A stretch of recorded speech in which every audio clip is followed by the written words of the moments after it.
I sit at the edge of my parents' polished oak table, smoothing the wrinkles from my simple black dress.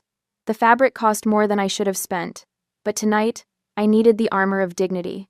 Around me, crystal glasses catch light from the chandelier, as my father fills them with wine that probably cost what I spend on groceries for a week.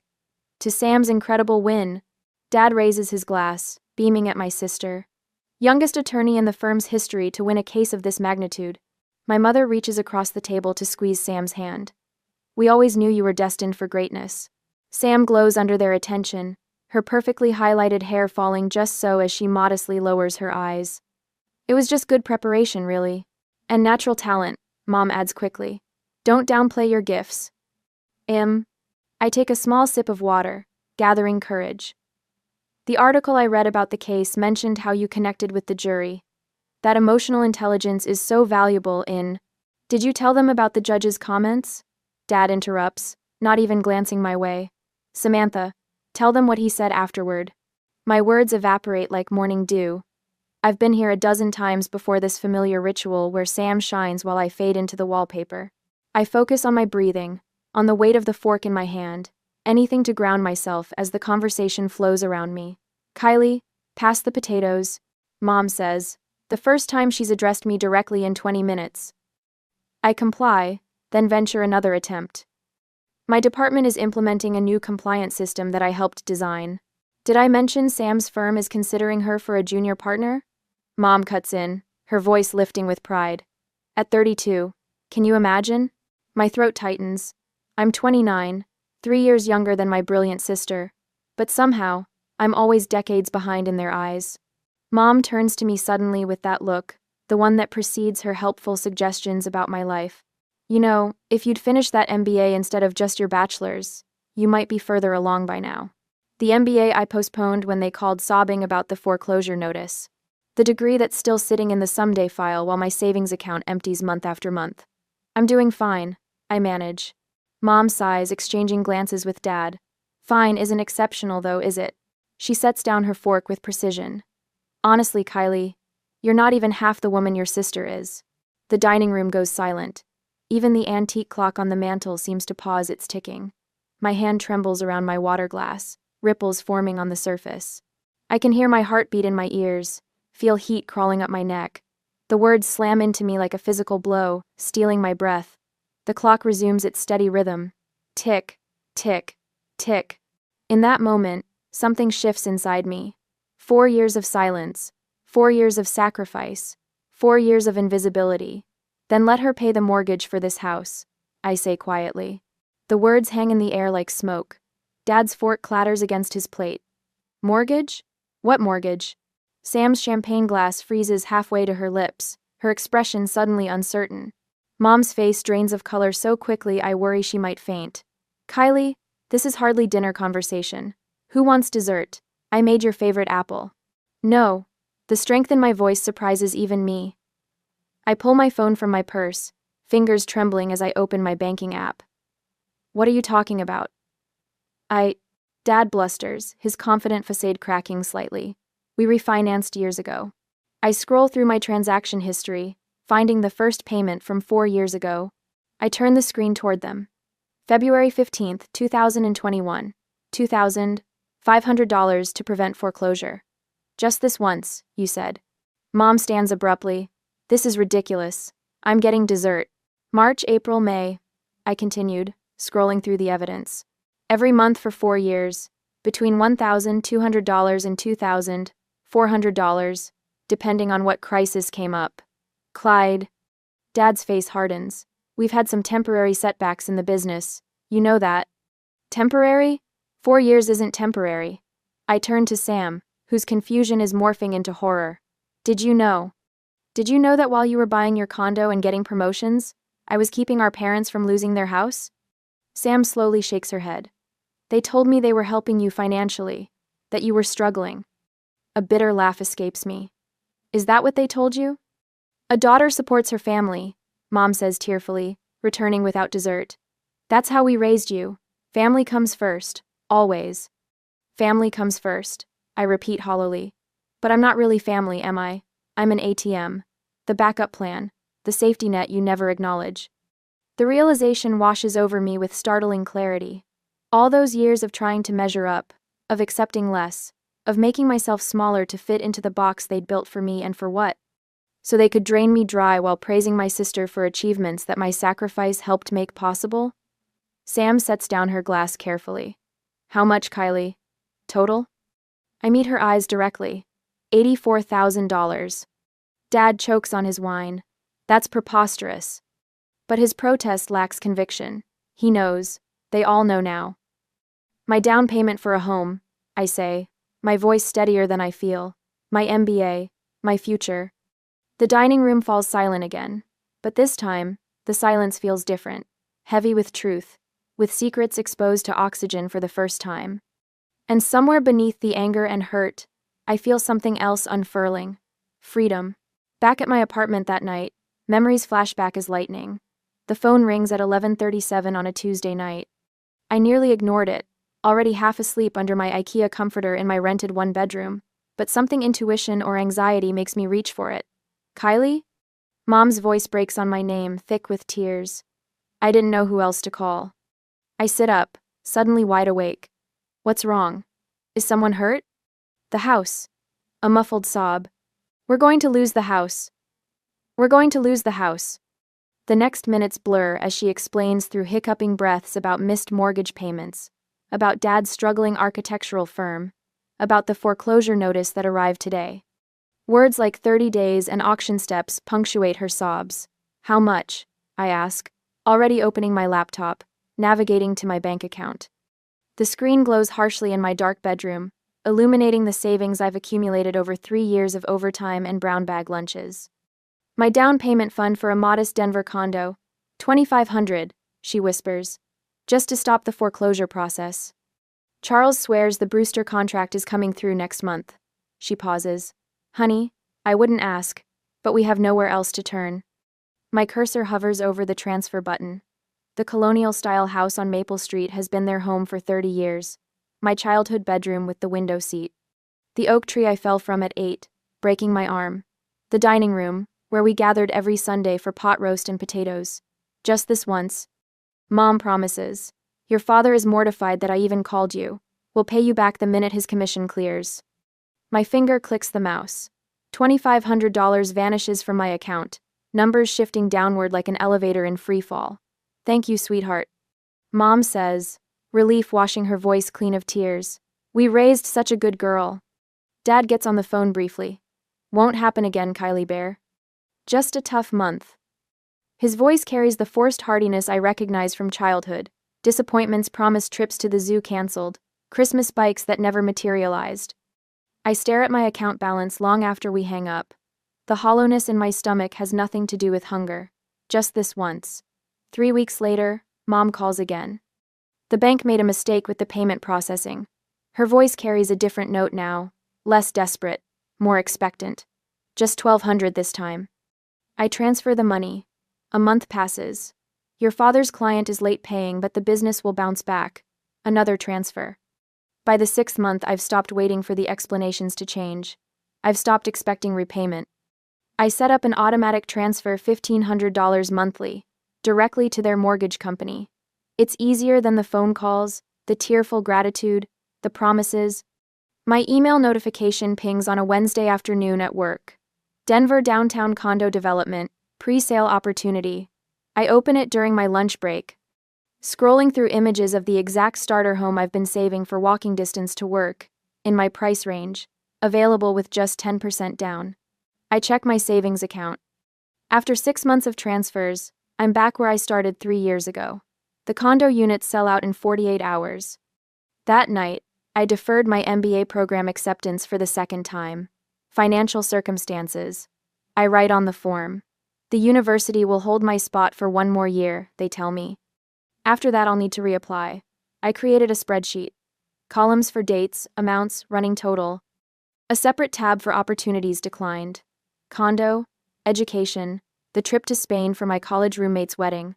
My stomach clenches as the numbers grow. 6 months becomes a year. A year becomes 2. On my lunch break, I microwave ramen noodles in the office kitchen.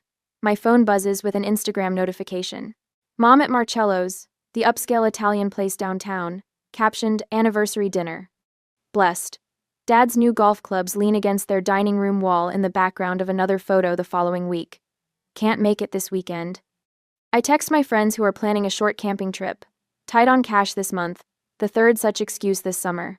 They stop asking eventually. The credit card application rejection arrives via email. Insufficient credit history and current income to debt ratio does not meet our requirements. The same day, Sam posts photos of her condo closing. Homeowner at last. Adulting. The comments overflow with family congratulations. Your sister always had such a good head on her shoulders.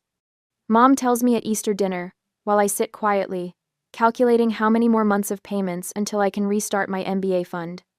Financial independence is a sign of maturity. I nod, swallowing both the irony and the instant mashed potatoes. At the office holiday party, Jessica from accounting slides into the chair beside me. You okay? You've been brown bagging it for months. Her eyes, kind behind tortoiseshell glasses, hold genuine concern rather than pity. Just saving, I say, the lie automatic by now. She studies me over her glass of cheap Chardonnay. For what exactly? Because you never actually seem to buy anything. Something in her direct gaze breaks through my practiced deflections. Over after-work coffee that turns into dinner, the story spills out 4 years, $84,000, the endless cycle of obligation. Jessica sets down her mug with a decisive click against the table. Kylie, you can't set yourself on fire to keep others warm. They're my parents. I say, but the words lack conviction.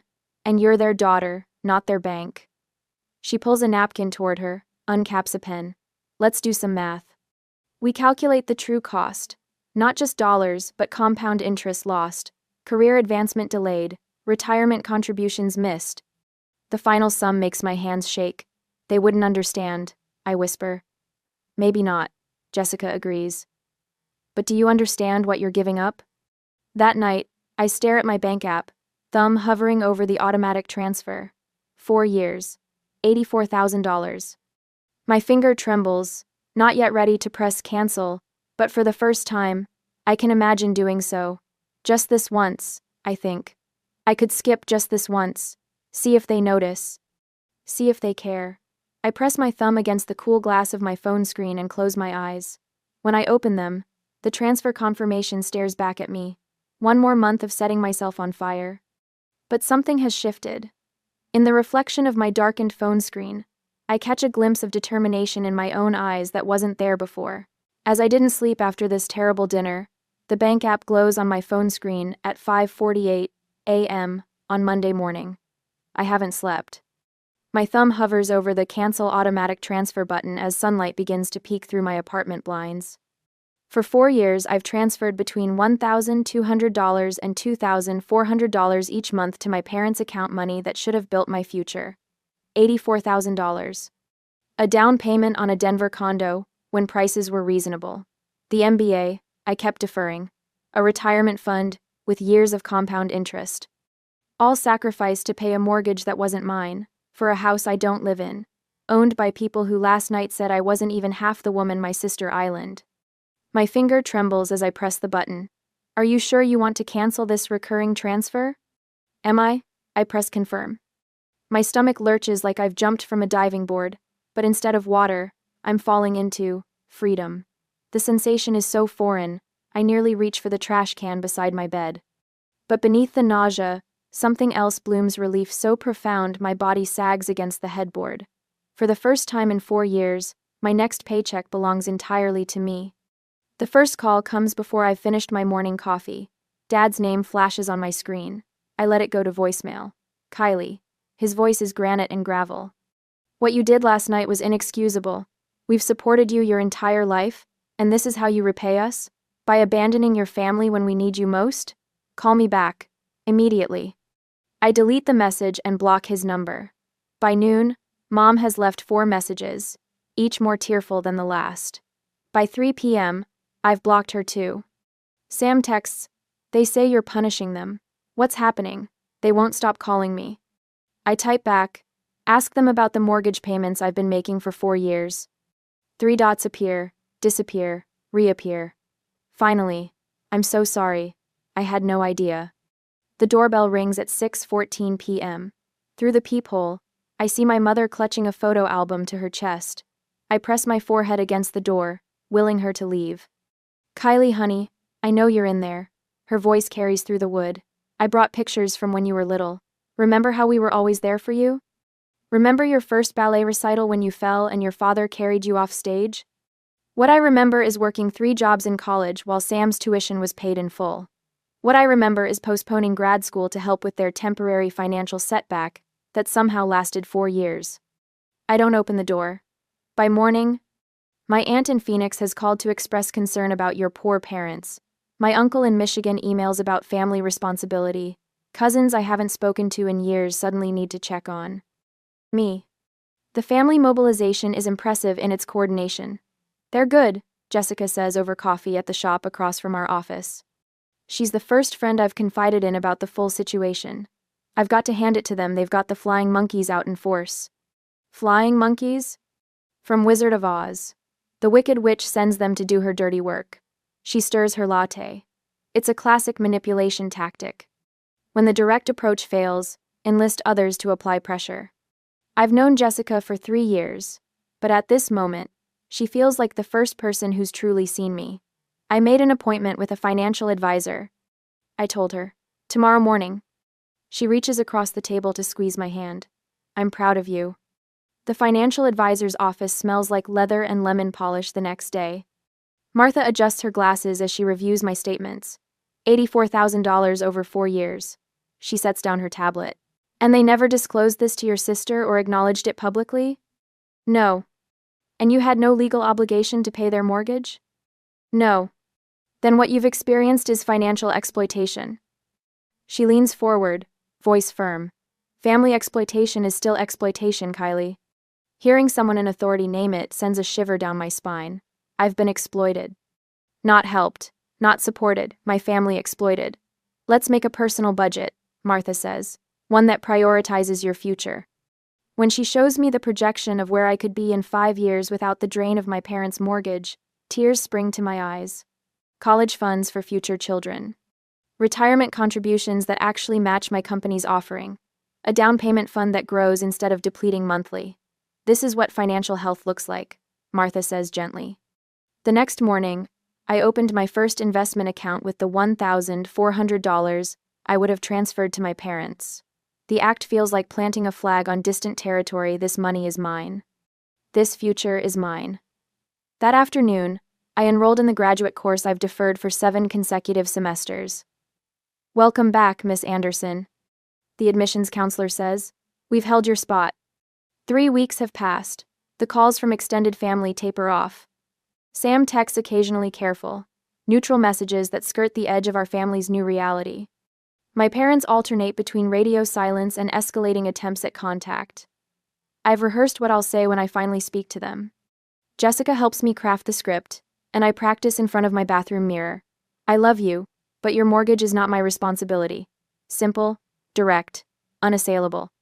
The knock comes on a Sunday evening, as I'm reviewing case studies for my first graduate class. No peephole check is necessary. I know who it is by the cadence of the knock, 3 sharp raps. My father's signature. I open the door to find both parents standing in the hallway. Mom's eyes are red-rimmed. Dad's jaw is set in the rigid line that always preceded childhood punishments. "This has gone on long enough," he says, pushing past me into the apartment. "You've made your point." My mother follows, her hand reaching for mine. I step back. "Your behavior is destroying this family," Dad continues, pacing my small living room. "Do you have any idea what people are saying? Your Aunt Margaret asked if you were having some kind of breakdown." "Charles," Mom murmurs, a caution in her voice. "No, Elaine, she needs to hear this." He turns to face me. "You've embarrassed us. You've created a family crisis over a little financial help that any daughter would provide without question. $84,000 is not a little help," I say, my voice steadier than I feel. "You're killing me with this betrayal," Mom whispers, tears spilling down her cheeks. "After everything we've done for you." The rehearsed script evaporates. In its place rises something raw and real and entirely mine. "I love you both," I say. "But your mortgage is not my responsibility. It never was." My father's face flushes crimson. So that's it? You're just abandoning us? I'm not abandoning you. I'm stopping the abandonment of myself. The words hang in the air between us, undeniable in their truth. They leave 7 minutes later, my mother sobbing, my father rigid with fury. As the door closes behind them, my knees give way. I slide to the floor, tears streaming down my face, my body shaking with sobs that feel ripped from somewhere primal. But beneath the grief runs a current of something unexpected lightness. As if heavy stones have been lifted from my pockets after years of carrying their weight. That night, I slept 8 uninterrupted hours for the first time in 4 years. When morning comes, I stand at my window watching the sun illuminate the city. Denver spreads before me, familiar yet somehow new, a landscape of possibility rather than obligation. For the first time since that late-night call 4 years ago when my parents' desperation became my burden, I feel the contours of my own life taking shape. I am not half of anyone, I am whole. I wake up to sunlight streaming through curtains I actually chose. 6 months ago, I'd have been checking my bank app first thing, calculating how much I could spend on coffee after the automatic transfer to my parents' account cleared. Today, I stretch luxuriously and smile at the ceiling. My rules, my money. The promotion notification had appeared in my inbox yesterday afternoon. Project team lead. The words still don't feel real. Your dedication and analytical skills make you the perfect candidate, my boss had said, actually looking me in the eye. The whole department recognizes your contributions, Kylie. If they're ba and diddy. Recognition. The word settles in my chest like a warm stone. I pull on running shoes and head out for my morning jog, nodding to Mrs. Winters walking her corgi. She waves enthusiastically. Big day for your Italian cooking class, right? The final dinner. Lasagna from scratch, I called back. I'll bring you leftovers. 6 months ago, I wouldn't have known my neighbor's name, wouldn't have signed up for community center classes, wouldn't have had the money for ingredients beyond ramen and peanut butter. My phone buzzes in my pocket, Jessica from work. The hiking group's meeting at Boulder Creek Saturday, she says when I answer. You in? Absolutely, I reply, thinking of the new boots I bought myself last month. The Rockies have become my sanctuary, the vastness putting my family drama into perspective. Last weekend, I stood on a summit and screamed into the wind until my throat burned and something inside me loosened. When I return to my apartment, there's an envelope in my mailbox. Thick, official looking. I open it standing right there in the lobby, my heart hammering as I unfold the letter. Dear Miss Anderson, we are pleased to inform you of your acceptance. I press the letter to my chest, vision blurring. Graduate program. The one I deferred 4 years ago when that first desperate call came from my parents. My phone rings again. My Aunt Gloria this time. Your father asked me to call you, she begins, her voice apologetic. He says the doctor is worried about his blood pressure, the stress of possible foreclosure. The mortgage is current through next month, I interrupt, having checked their account status online. I'm sorry about his health concerns, but I can't help anymore. Aunt Gloria sighs. He mentioned there might be some misunderstanding about family obligations. No misunderstanding, I say firmly. I love you, Aunt Gloria. Tell Dad I wish him well. I hung up and checked Facebook. Mom's latest post appears at the top of my feed. Heartbroken, when children abandon parents who sacrificed everything for them. Family should be forever. 17 sympathetic comments from relatives who don't know the whole story. I close the app without responding and turn to my email. Sam has sent a tentative message. They're saying some worrying things about money. Are they really facing foreclosure? I'm confused about what's happening. I type back. They have options they're unwilling to consider. I'm happy to explain everything if you want to hear my side. Before I can overthink it, I send the email and head to the shower. Work awaits, and today I'm leading the morning briefing on our new compliance system, my system, the one I designed. The meeting room falls silent when I walk in. 6 months ago, I'd have assumed it was dismissal. Today, I recognize respect. The implementation numbers are impressive, says Thomas, our director. Kylie's design has reduced processing time by 32%. My colleagues applaud. Not polite golf claps, but genuine appreciation.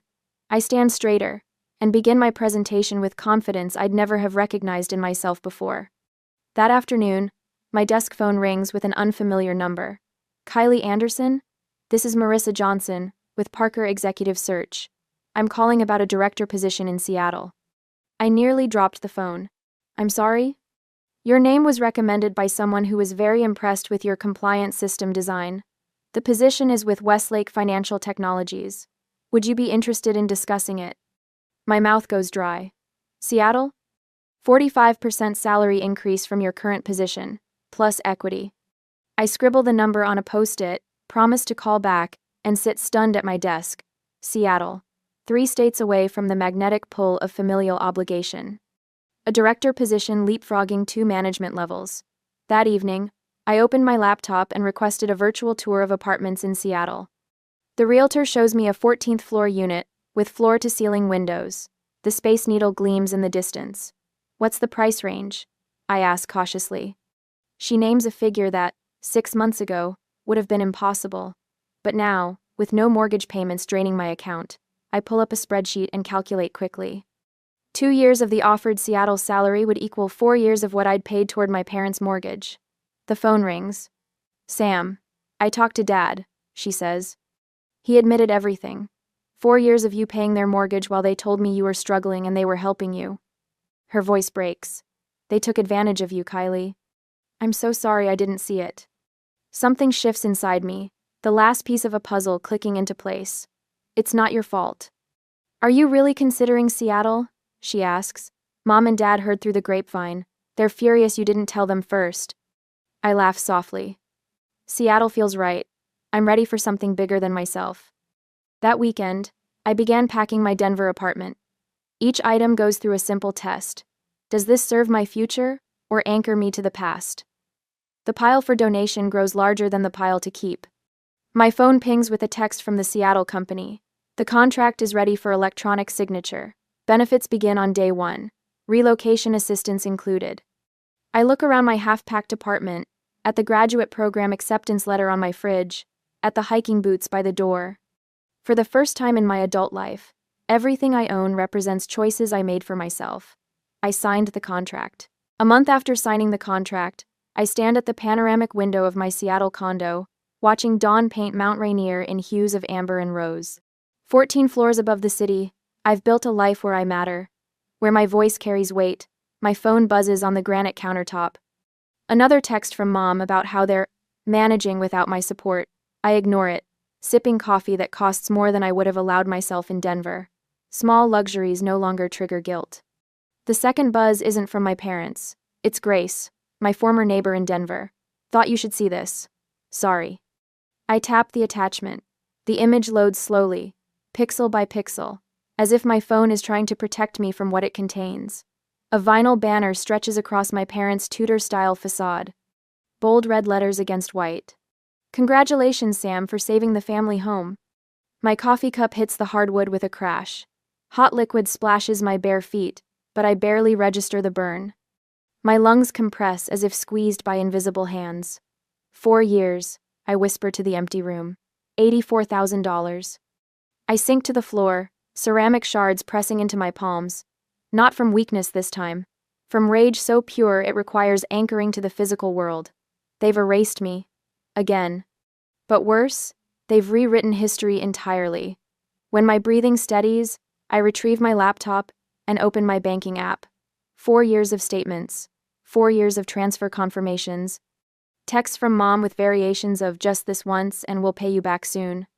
I find the email folder labeled family and extract every desperate plea. Dad's business failures, Mom's medical bills that insurance inexplicably rejected, the roof, the plumbing, the property taxes they forgot were due.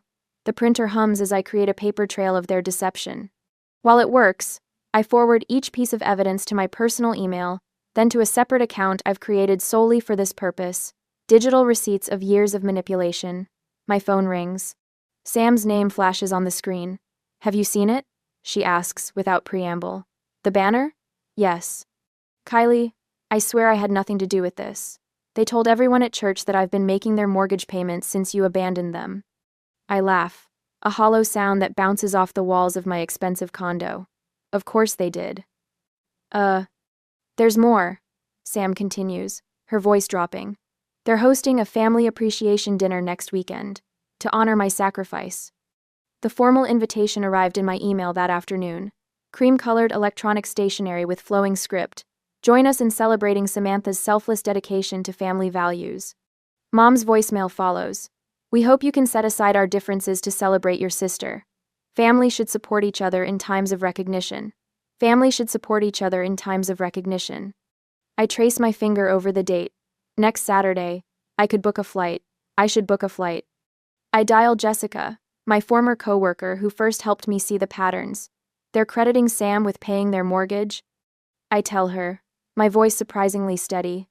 They're throwing her a party for something I did for 4 years. Jessica's silence speaks volumes before she responds. What are you going to do? I'm going to Denver. To confront them? No, I say, clicking open my laptop. To tell the truth. Saturday evening, I stand on the familiar porch. Inside, voices mingle with classical music. Dad's carefully curated playlist of impressiveness.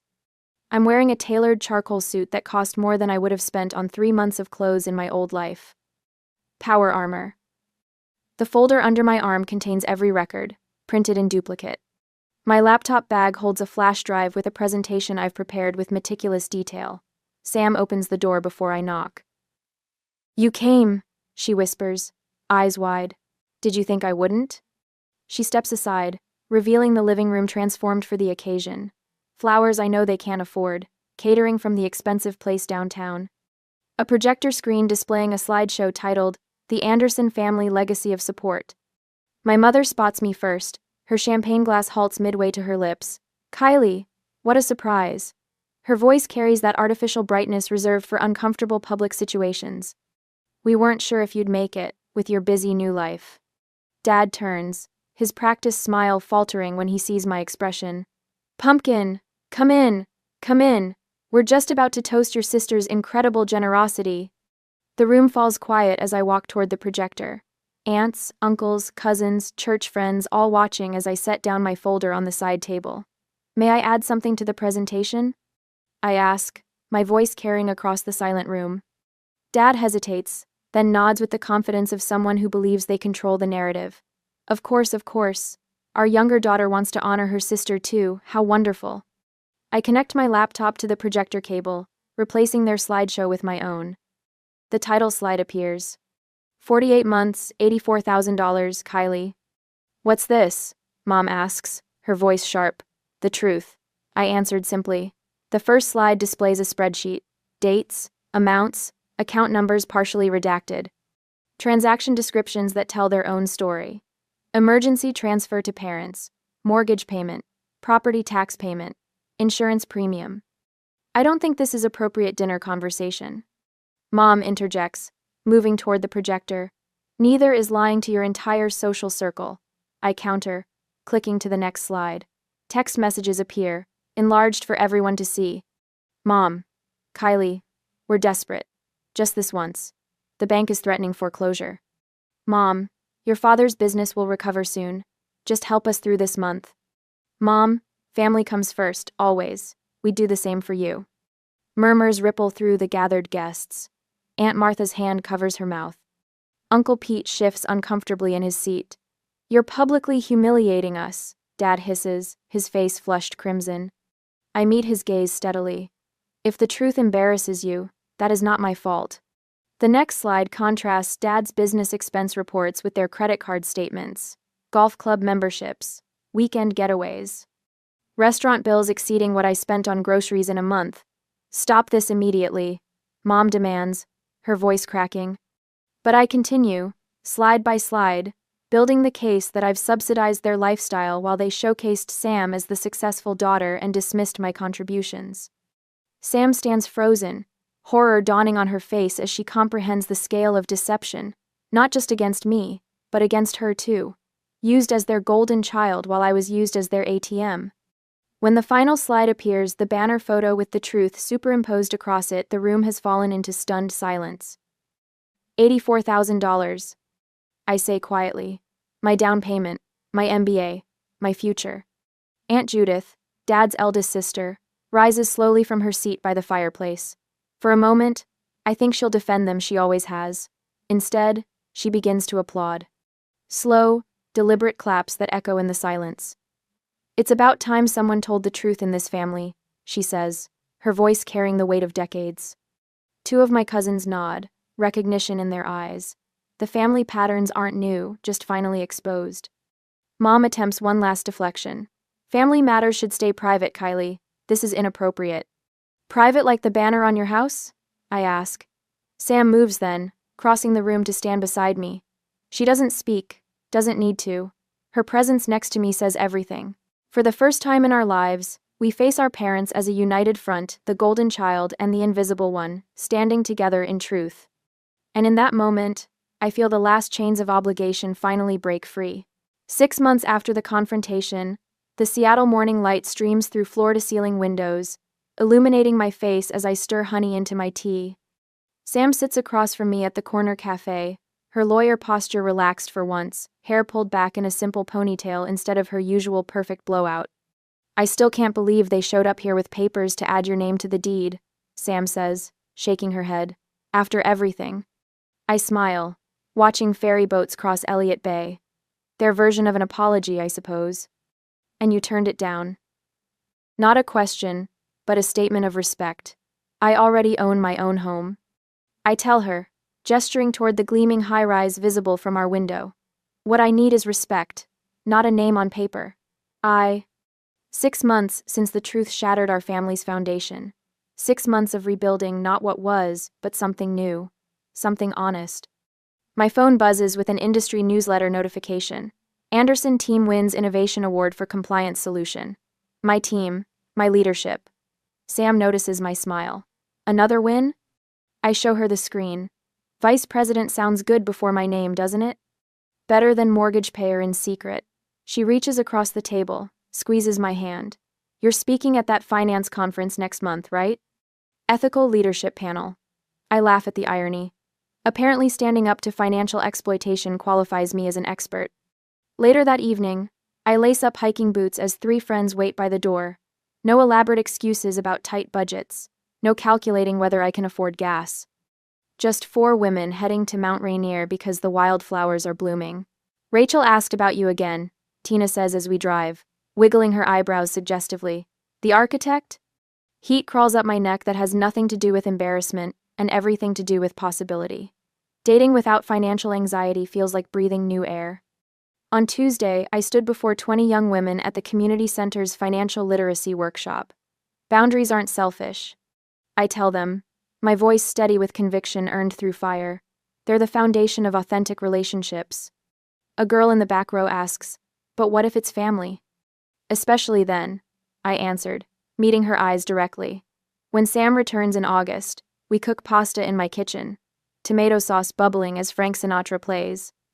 Mom would have hovered, critiquing our technique. Tonight, there's only laughter as Sam spills wine on my countertop. Remember when Mom would measure the pasta portions?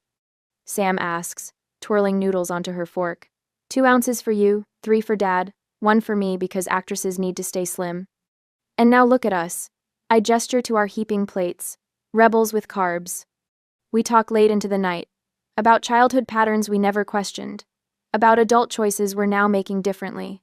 I've been thinking about taking a real vacation, Sam says, not a networking opportunity disguised as relaxation, just joy. Where would you go? I ask. She corrects. Where would we go? Sisters only. My throat tightens unexpectedly. A year later, I opened a new account, seed money for my niece's education. Not from obligation, but from choice. At the community center, my financial boundaries workshop has doubled in size. Setting limits isn't about rejecting others, I explain. It's about honoring yourself enough to bring your whole, healthy self to relationships. In my journal, I write, Year 1 of my authentic life at the top of a fresh page. Below it, not accomplishments or goals, but truths. That worth isn't measured in sacrifice. That love without respect is just used. That starting over at 30 isn't failure, it's courage. Evening finds me on my balcony, watching sunset paint the Olympic mountains gold, then purple, then blue. No phone buzzing with financial emergencies. No mental calculations of what remains in my account. Just this moment. Just me. Finally home in my own life. My arm throbs where Ronald's handprint stands out red against my skin. The kitchen light catches on the swollen edges, making it impossible to ignore. My fingers tremble as I reach for my backpack hanging by the door, the one place I thought was safe to keep my things. When I unzip it, my stomach drops. Empty. My savings envelope and ID wallet gone. Sierra. Ronald's voice cuts through the silence. I won't tell you again. Pour your brother more juice. I stand frozen by the refrigerator, staring at the orange juice carton. Luke smirks from his seat at the dinner table, twirling his fork between his fingers. He's 15 but acts like a prince, expecting his servant to leap at his command. I just sat down to eat, I say, the words barely audible even to myself. Ronald's fist slams against the oak table, rattling the plates. If you can't respect your place in this house, then get out. I look to my mother, Valerie, hoping for even the smallest sign of support. She doesn't flinch, just stares at me with cold, distant eyes that once held warmth when I was little. The door's right there, she says, nodding toward the exit, her voice eerily calm. 20 minutes later, I stand on the front porch wearing only my faded blue hoodie and pajama pants, pockets containing exactly $3.20 in change. This isn't the first time they've threatened to throw me out. 2 years ago, when I was 21 and had finally saved enough from my hardware store job to leave, Mother emptied our joint bank account. For safekeeping, she'd claimed. That money vanished, along with my plans for independence. Then there was the used Honda I bought with my tax return last year. Ronald insisted on putting the title in his name, for insurance purposes. When I mentioned moving out, he casually mentioned how police take car theft very seriously these days. Every family dinner plays out the same. Luke sits like royalty while I serve the food, clear the dishes, and pour the drinks. One wrong move, a glass filled too low, a plate not warm enough, brings Ronald's disapproval crashing down. Can I at least get my birth certificate and social security card? I ask, knowing I'll need identification to survive. Mother steps in front of the stairs, arms crossed. You'll just lose them. They're safer here when you calm down. Something in me straightens. I've spent years hunching my shoulders, making myself smaller to avoid attention. But tonight, something breaks loose. I don't beg to stay. I don't apologize. I simply turn toward the door. You'll be back, Mother says, certainty lacing her voice. You have nowhere else to go. I walk out without another word. The deadbolt clicks behind me before I reach the bottom step. The sound echoes with finality. They'd locked the door before I could change my mind. Standing on the sidewalk, reality crashes over me. I have no ID, no phone, no transportation, and nowhere to go as night falls over Tucson. The desert air already carries the bite of evening chill against my thin clothes. I take one step, then another, away from the only home I've known. Lights glow in neighbors' windows, families gathered for ordinary evenings with ordinary problems.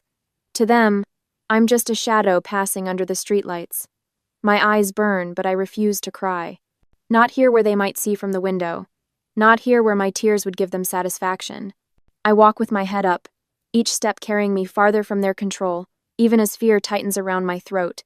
The neighborhood falls away behind me.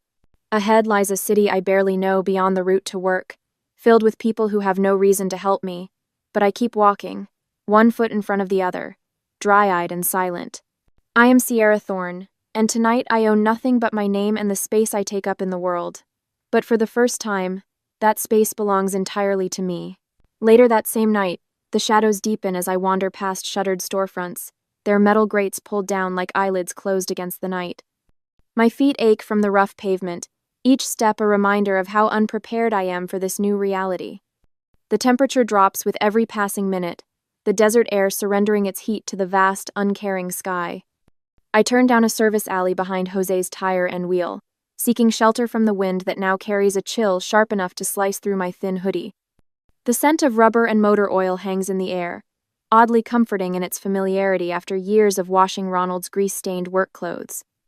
A movement catches my eye, a neighborhood cat leaping from the rim of the large metal dumpster. Something about its graceful escape draws me closer. When I peer inside, my stomach lurches so violently, I have to grab the rusted edge to stay upright. Photos. My photos. The faded Polaroid of my 5th birthday before my father left. The science fair certificate from 8th grade.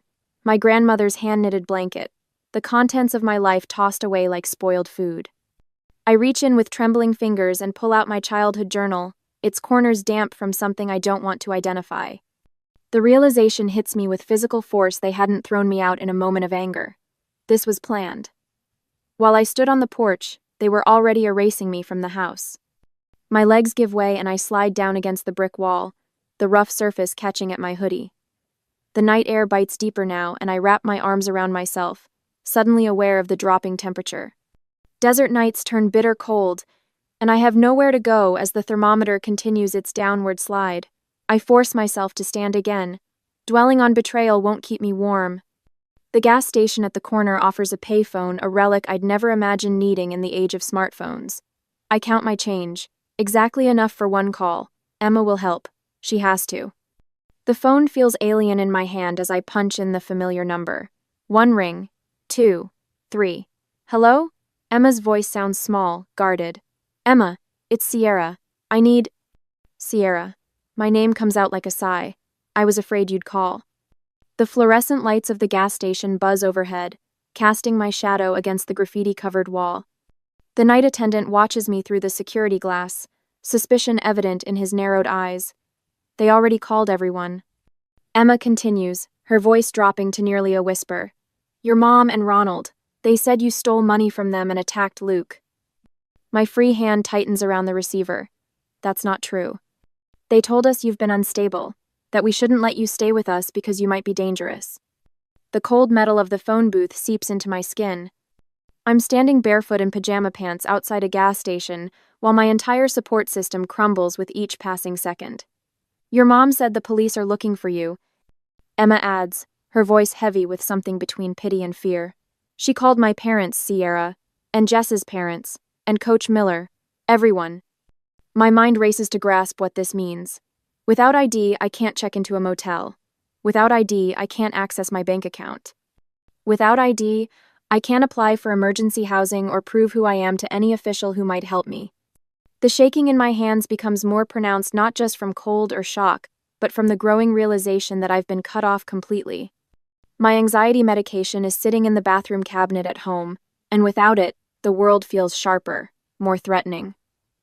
I'm sorry, Emma whispers before the line goes dead.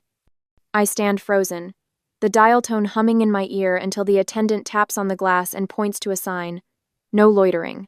Walking back toward the alley is an admission of defeat, but the temperature continues to drop, and I need shelter from the wind at minimum. I return to the dumpster, desperate to salvage anything that might help me survive the night. Digging deeper, past the photos and mementos, I spot the corner of something metal beneath a broken end table. My breath catches. I know that shape, that color. I push aside the debris and uncover my old toolbox. The one Ronald claimed was too heavy for a girl's hands. The one thing they didn't destroy. I pull it free and set it on the ground, working the rusted latches with fingers numb from cold. Inside, everything remains in its place. Socket wrenches organized by size, screwdrivers arranged by type, the precision tools I'd saved for months to buy. I wrap my hand around a heavy wrench, its familiar weight, an anchor in this sea of uncertainty. The tools ground me, remind me who I am, beyond the roles my family forced me to play. In that moment of clarity, I understood something crucial. They could take my shelter, my money, my identification, even my reputation. But they couldn't take what I know, what I can do with these hands.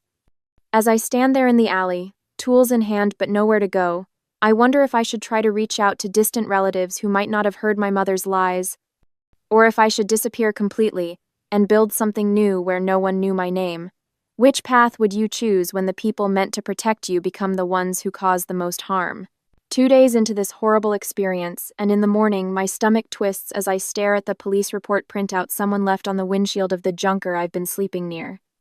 Ronald has filed charges claiming I stole his precious tools and am a danger to myself and others. The paper trembles in my hand, not from the morning breeze but from the rising panic in my chest. 2 uniformed officers round the corner of the alley, scanning the row of dumpsters where I've hidden my meager belongings. Their hands hover near their holsters when they spot me, and their purposeful stride tells me everything I need to know. Miss? Need to have a word with you. The taller one calls out, his voice carrying that false casualness cops use right before they close the trap. Before I can decide whether to run or surrender, The door of an ancient Dodge van parked behind the garage swings open. A weathered man with silver hair and a beard to match steps out, wiping grease-stained hands on a shop rag. "Morning, officers. Something I can help you with?" His voice carries the gravelly texture of someone who's known cigarettes and engine exhaust in equal measure. "Sir, we're following up on a report. This young woman—" "My new apprentice," he interrupts, nodding toward me. "Started today. Sierra, right? Coffee's ready inside if you want to grab us a couple cups." The officers exchange glances before the shorter one pulls out his phone, showing the old man something on the screen. I watch his bushy eyebrows lift slightly as they speak in hushed tones, gesturing in my direction. My heart hammers against my ribs as I wait to be handcuffed. Return to the prison I escaped. "Interesting story," the old man says finally. "But I know talent when I see it, and this girl's got a gift with carburetors that you wouldn't believe. Now, if there's no actual arrest warrant..." The officers leave with reluctant backward glances. I remain frozen until their patrol car disappears around the corner. "Thank you," I whisper, my voice rusty from disuse. "Clyde Booker," he introduces himself with a nod. "Better get some sleep if you're going to be any use tomorrow. Van's yours tonight. I'll take the couch inside." That night I curl up on the worn bench seat of his van, breathing in the comforting scent of motor oil and old vinyl, pretending this arrangement is temporary even though we both know it isn't. My first week working in Clyde's garage leaves my hands in ruins. Without proper gloves, the skin splits and bleeds across my palms as I grip wrenches and crawl beneath the chassis. Each night I wrap my fingers in whatever clean rags I can find, only to tear the wounds open again the next morning. The granola bars Clyde tosses my way barely keep my body functioning. By day 3 into the job, dark spots swim in my vision when I stand up too quickly from under a car. I've gone from 3 meals a day in a house where food was my only comfort to scrounging for nutrition like a stray animal. The silence is the worst part. After years in a household filled with constant noise, Ronald's booming commands, Luke's endless complaints, television blaring to drown out arguments, the quiet of the garage at night presses against my eardrums like a physical weight. The intake manifold needs to be stripped and resealed. I practice saying aloud to myself when alone, just to hear a human voice. The timing belt should be replaced every 60,000 miles. Simple automotive facts become my lullabies, keeping loneliness at bay. Each passing car makes me flinch. Each customer who enters the shop transforms momentarily into Ronald in my mind. I drop tools, startled by innocent sounds, earning confused looks from Clyde. "Eat," Clyde says during our 3rd day, pushing half a sandwich toward me. His gnarled fingers, permanently stained with grease, tap the workbench impatiently until I take it. "Strong name. Sierra. Like the mountain range. You'll hold." The sandwich tastes better than anything I can remember. For the first time since walking out of my mother's house, I allowed myself a small smile. Rain drums against the metal roof of the garage a week later as I lie beneath the abandoned 1964 Bel Air that Clyde has allowed me to tinker with. The steady rhythm almost drowns out the sound of the phone ringing, followed by Clyde's gruff answer. "Your niece? Yeah, she's here." My blood freezes. I remain perfectly still under the car, hoping to become invisible. Footsteps approach lighter than Clyde's work boots. Familiar perfume cuts through the smell of grease and gasoline. "Sierra?" My mother's voice, honey, sweet with concern. "Honey, you need to come out from under there." I slide out slowly, my face streaked with grease, but my eyes clear as I look up at Valerie. Her immaculate appearance pressed slacks. Styled hair stands in stark contrast to my oil-stained t-shirt and borrowed jeans. "We've been so worried," she says, maintaining a careful distance. "Ronald's sorry about what happened. We just want what's best for you, honey." The words hang in the air between us, familiar bait for a trap I've fallen into countless times before. What's best for me was never even a question in that house. I say, my voice steadier than I expected. Something shifts inside me, a realization as solid as the wrench in my hand. I don't need their approval to know my own worth. Their opinion of me has always been about control, never about truth. Clyde moves to stand between us, arms crossed over his chest. The girl stays if she wants to stay. The garage door opens again, admitting a tall man with salt and pepper hair wearing a button-down with Clay & Sons embroidered on the pocket. "Clyde, got those job offer papers you asked about?" he announces, nodding politely to my mother before extending a hand to me. "Clay Thompson, Clyde says you've got a natural touch with restorations. I stare at his outstretched hand, then at my mother's tightening expression. These strangers who barely know me have shown more respect for my abilities in days than my family has in years. I stand taller, wiping my hands on a shop rag before accepting Clay's handshake. My mother was just leaving, I say, voice steady. Valerie's lips press into a thin line before she turns and walks out into the rain, without opening her umbrella. The days that follow bring structure I didn't know I was missing. I work at Clay & Sons during daylight hours, learning electrical schematics and modern fuel injection systems. Evenings belong to the Bel Air, my hands growing steadier as Clyde watches from his folding chair, offering occasional guidance. After 2 weeks, I found a small envelope tucked beneath my pillow in the van. Inside, temporary ID paperwork, a social security card application, and $200 cash. The note reads simply, "First step to standing on your own, no payback needed." For the first time since that night on the porch, I allow myself to cry not from fear or loss, but from the strange, unfamiliar feeling of being seen for who I truly am. A month into this work, I have learned my things, and I have set the necessary goals. The fluorescent lights of Clay & Sons cast long shadows across the workbench as I spread out my 3-month plan. Each goal written in precise block letters: secure permanent ID by the 15th of August, open sole proprietor bank account by the 1st of September, find permanent housing by October. No maybes, just deadlines. You're burning yourself to the ground, kid, Clyde says, his weathered hands adjusting the carburetor I'd been cleaning for the Bel Air. 4 hours of sleep ain't sustainable. I shrug, the movement stiff from yesterday's welding practice. Neither is homelessness. My days blur into a relentless rhythm as another month passes. Mornings at Clay & Sons working electrical schematics until my eyes cross. Evenings with Clyde rebuilding the Bel Air's engine block bolt by meticulous bolt. Lunch breaks are spent memorizing repair manuals instead of eating. My arms ache from practicing welds until the metal seams disappear into perfect silver rivers. At night, I create an anonymous account on classicautorestore.net.user DesertPhoenix64. My first post about vapor lock issues in vintage carburetors receives 12 responses from veteran mechanics. By the 3rd week since the opening, they're asking me for advice. The paycheck sits heavy in my hand that month. Not the largest sum, but the money that belongs only to me. One Thursday afternoon, I went to the bank to open my account. The bank teller smiles as I open my account. Name on the account? Sierra Thorne. I say the word steadier than I feel. Just Sierra Thorne.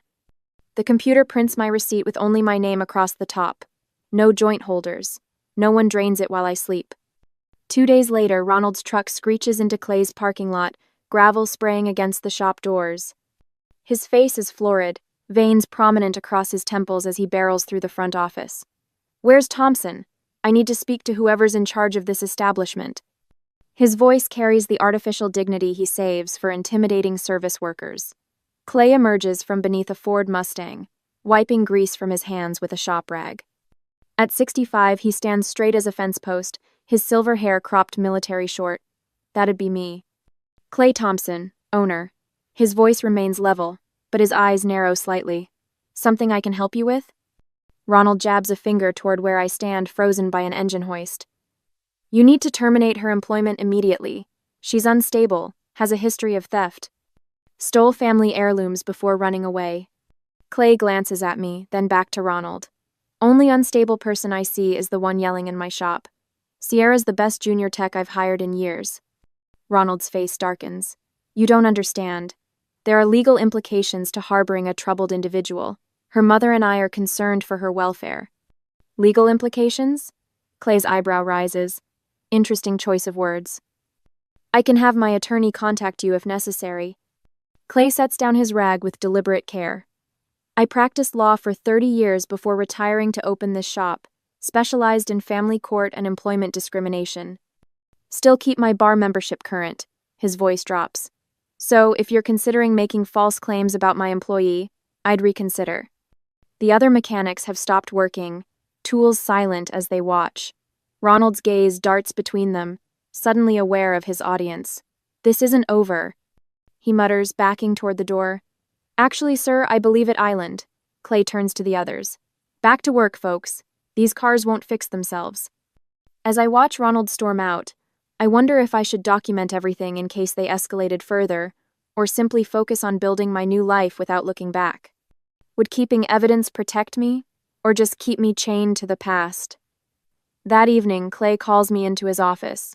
My stomach knots, preparing for the worst despite his earlier defense. The apartment above the shop, he says, nodding toward the ceiling. Previous tenant moved out last month. Needs some work, but the rent's reduced if you're interested. Call it an apprenticeship perk. The words stick in my throat. I can't. Can't what? Accept help? Sierra, there's a difference between charity and investment. I invest in talent. He slides a key across the desk. It's yours if you want it. In days to come, the small apartment becomes my sanctuary. Clyde spends evenings teaching me restoration techniques he learned during his time as a mechanic in Vietnam. His fingers, gnarled with arthritis, still demonstrate precision welding that puts my attempts to shame. Patience, he says, guiding my hand. Metal's got a memory. Treat it with respect. Martha from the corner diner starts appearing at lunch, paper bags filled with sandwiches and homemade cookies. Can't have our best mechanic running on empty, she says, waving away my attempts to pay. My husband's Corvette needs work next month anyway. Consider it a down payment. Their kindness lands like rain on parched earth, startling at first, then gradually absorbed. No strings attached, no debts accumulated, no services demanded in return. Just genuine care that expects nothing back.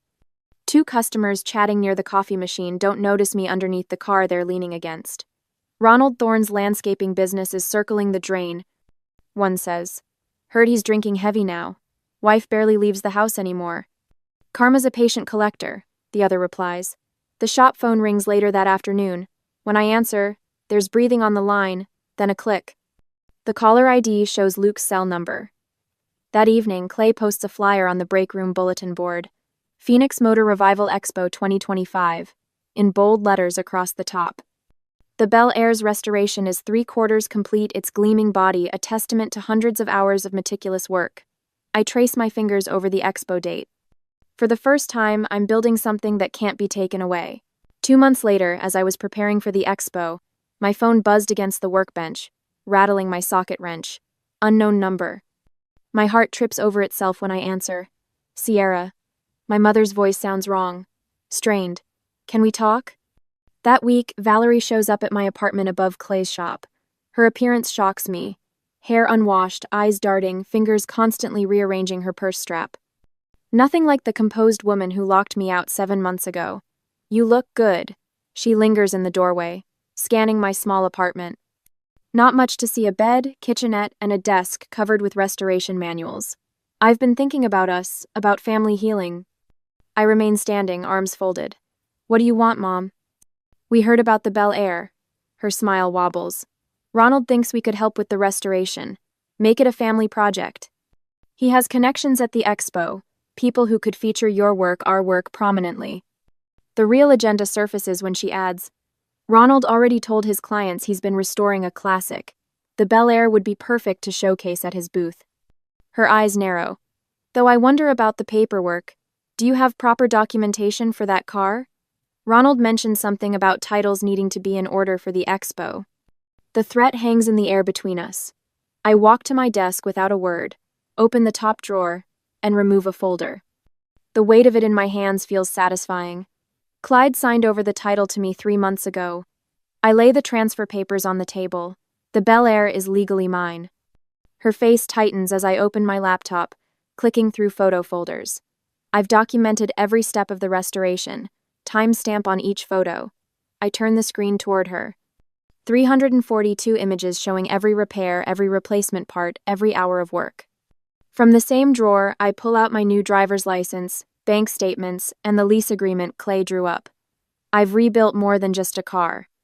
My hands don't shake anymore. My voice doesn't waver. The contrast isn't lost on me, my steady presence against my mother's growing agitation. You don't get to throw something away and then claim it when someone else makes it valuable again. She stiffens. We never threw you away, Sierra. You left. The door locked behind me before I reached the bottom step. Her mouth opens, closes, opens again. For the first time in my life, my mother has nothing to say. Please leave. I open my apartment door. I have work to finish. After she's gone, I sit at my desk, heart hammering. 7 months ago, her visit would have crumbled me. Today, I simply return to the carburetor diagrams and continue working. The day of the Phoenix Motor Revival Expo arrives with perfect Arizona weather. My Bel Air Midnight Blue with restored silver trim sits under spotlights that catch every perfect curve. I stand beside it in clean overalls, Clay & Sons embroidered across the chest, answering questions from admirers. My chest tightens when I unveil the display placard I've kept covered until this moment. Restored by Sierra Thorne, for the girl left on the curb. An hour later, the judges gather near the stage. For Best Classic American Restoration, celebrating craftsmanship and historical accuracy. The 1964 Chevrolet Bel Air, restored by Sierra Thorne. The applause washes over me as I accept the trophy, a golden wrench mounted on walnut. That's when I spot them at the back of the crowd. Valerie, Ronald, and Luke, staring open-mouthed at the car that once sat rusting behind Clyde's garage. I don't acknowledge them, don't need to. The power has shifted completely.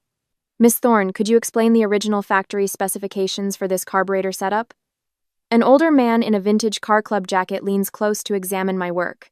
The Rochester 4-barrel was standard for the 283 engine, I explain, but this one has period-correct modifications that boost performance while maintaining authenticity. Other restoration specialists cluster around with technical questions. How did you source the correct upholstery patterns? What technique did you use on the dashboard restoration? My family stands forgotten at the edge of the crowd. Ronald attempts to approach, but 3 different people step between us, asking about my paint selection process. The irony isn't lost on me. After years of being invisible in my own home, I'm now the center of attention while they fade into the background. Through gaps in the crowd, I notice Luke lingering nearby, staring at the car, then at me. He takes half a step forward before stopping, uncertainty on his face. He doesn't speak. A woman in a tailored suit approaches with a business card. Barrett Jackson Auction Program. We're looking for feature cars with compelling stories for our upcoming catalog. This Bel Air has exactly the kind of craftsmanship and narrative our collectors appreciate. As I take her card, whispers reach me from nearby attendees. That's Ronald Thorne's stepdaughter, isn't it? Heard his landscaping business is tanking since people found out how he treated her. Karma, someone else murmurs. I tuck the business card into my pocket and turn back to the growing crowd of admirers. The Bel Air gleams under the lights, every repaired dent and polished surface, telling the story of what happens when someone believes broken things deserve restoration, just like me. And in a year I will build my own life with my family completely erased.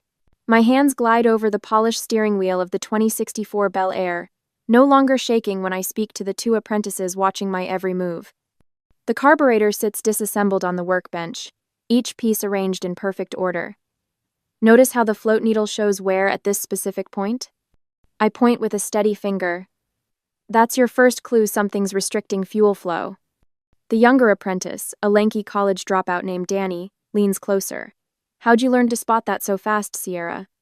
I meet his eyes directly, something I couldn't do a year ago. Practice.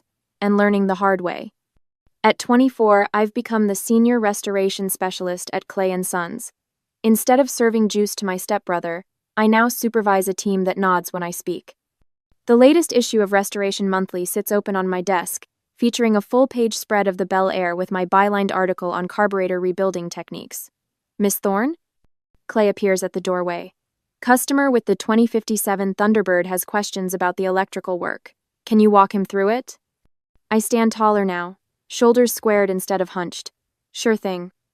The customer, an older gentleman in an expensive golf shirt, listens intently as I explain our approach to preserving original wiring while ensuring safety. He doesn't glance at Clay for confirmation after I finish. My expertise is enough.